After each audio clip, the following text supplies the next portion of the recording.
welcome to the NIHR Improvement Science Snapshot. My name is Dr. Andrea Patey, and I'm a Senior Research Associate at the Ottawa Hospital Research Institute and an Adjunct Professor at the School of Epidemiology and Public Health, University of Ottawa, and the School of Rehabilitation Therapy, Queen's University in Canada. I'm delighted to be here to provide an overview of de-implementation of low-value care, what it actually means, and what we know about it. So what is de-implementation? De-implementation is defined as the removal of medical interventions that do not appear to provide optimal care to the population and setting in which they're delivered. So how does that differ from implementation? Implementation is defined as the use of strategies to introduce or change evidence-based health interventions within specific settings. So implementation is about increasing appropriate care or doing high-value care. De-implementation is about decreasing inappropriate or stop doing low-value care. Now that we know what de-implementation means, the next thing you may be wondering is why is everyone so interested in de-implementation?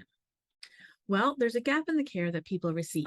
In fact, 20 to 25% of the care provided is not required or potentially harmful. These harms can include direct and indirect patient harms, unnecessary workload for hard-pressed healthcare professionals, wasted healthcare resources, and negative impacts on the climate. There are limited resources that are not being used for patients who need them. The bottom line is people are not receiving the best possible care that they can receive. Recently, there's been a bit of work to try to understand what it means to de-implement. Over the last decade, some of that work has involved an increasing global recognition of the existence of low-value care and its negative consequences. Organizations like Choosing Wisely promote discussions between physicians and patients about the appropriate care. There are deprescribing networks such as deprescribing.org and the US Deprescribing Research Network, which are interested in reducing unnecessary medications and are concerned about polypharmacy. Organizations like Cochrane, Sustainable Healthcare, and BMJ's Too Much Medicine promote resource stewardship and appropriateness of healthcare. With all this activity, what do we know about de-implementation? If we look at clinical practice as a set of behaviors, whether using new guidelines, performing a surgical technique, prescribing medications, or providing support or advice to a patient, then encouraging appropriate practice is about supporting behavior change. And this framing allows us to use the behavioral sciences or psychology to understand de-implementation, because basically we're just trying to get people to stop doing stuff. So if we think about changing clinical practice as changing behavior and de-implementation as decreasing behavior, do behavioral theories mention de-implementation? And the answer to that is yes-ish. A review of literature found one theory explicitly proposed different strategies for implementation and de-implementation, and that's operant learning theory, which proposes that if you provide reinforcement or a positive outcome when a behavior is performed, you increase the likelihood of that happening again. And if you provide a punishment or negative outcome when a behavior is performed, you decrease the likelihood of that happening again.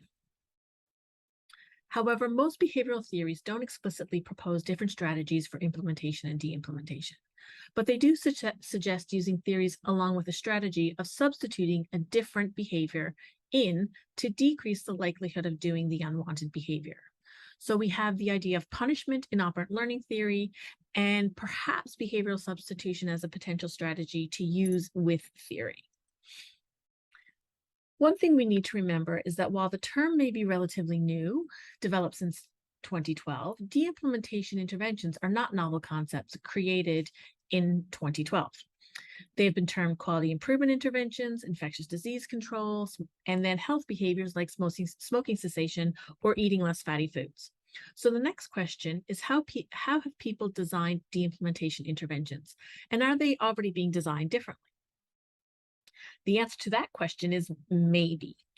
A review of existing trials compare the strategies used in implementation and de-implementation interventions. And while there's a lot on the screen, the important thing to note is that there were 3 strategies that were more frequently used for de-implementation than implementation. Specifically, restructuring a social environment, monitoring behavior without feedback, and behavioral substitution, which we heard about in the review I mentioned. So there may be some differences between strategies used in implementation and de-implementation interventions, but it's not entirely clear which ones are most effective and how best to use them. So where do we go from here? You probably can tell from my talk that we don't know a whole lot about de-implementation, but we know more than we did before. So don't get discouraged. All is not lost. While behavioral theories provide little insight into any distinction between implementation and de-implementation, we do know that operant learning may be an option. We just now need to understand how to best deliver strategies from operant learning to decrease or remove suboptimal care. We also know that behavioral substitution may be a useful strategy in de-implementation interventions, but how do we know when best to use it, and how do we pick a substitute behavior? Honestly, I think we're just getting started, and there are lots of opportunities to learn more about de-implementation and improve care delivery, and I hope you found this talk useful.